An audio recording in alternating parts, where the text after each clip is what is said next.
Oliver, sure as eggs, we wrote how boring Standard Chartered was in their earnings results last week, and then last night a huge bit of news. Please explain it to the viewers.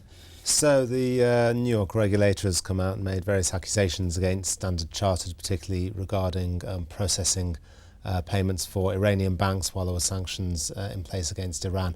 Very serious allegations. Standard Chartered has come out and denied them this morning quite forcefully, quite aggressively. Yeah. Nevertheless, Standard Chartered shares are off 20% today. That's knocked about £7 billion off its market cap. So investors taking this very seriously indeed. And the reaction in the US? The reaction in the US, yeah, it's a huge issue in the US, sanctions against Iran. It's not the first British bank, Standard Chartered, to face problems in the US in recent weeks. We've had Barclays with the LIBOR problems. We've had HSBC and its problems with its Mexican branch. Now it's Standard Chartered and its problems with Iran. Potentially much more serious, though. This is a very sensitive foreign policy issue for the Americans, so they're likely to take it far more seriously.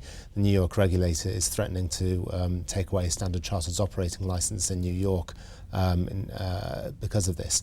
Now, even if that doesn't happen, even if Standard Chartered can carry on operating in New York, it's still a big blow to its reputation. This is a bank that last week at its results was touting its squeaky clean image. The chairman was saying that its culture and values were a core competitive advantage. Well, that advantage has gone now.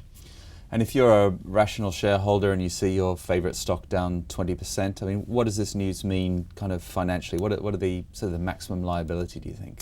Can we tell? We can't tell at the moment. There's likely to be potentially some sort of fine around hundreds of millions of dollars mark is what people think it might be. Now, that's not huge for Standard Chartered. They made $3 billion worth of profit. Because banks have settled on this topic Banks before, have settled right? in the past in the hundreds of millions of dollars. So that's not the major issue. There will be the withdrawal of the banking license, if it happens, will be very serious.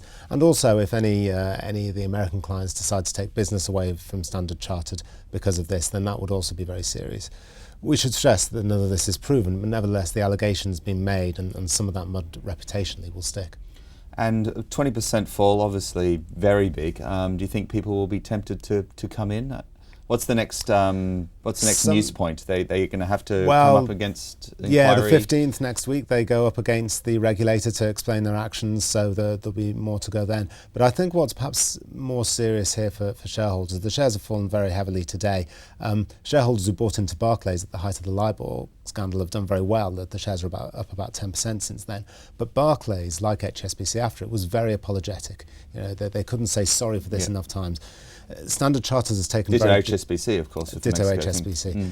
Standard Chartered has been far more aggressive and come out and really denied the allegations, and it looks like it's going to be a fight, in which case it could last for some time, which will put pressure on the shares for a while.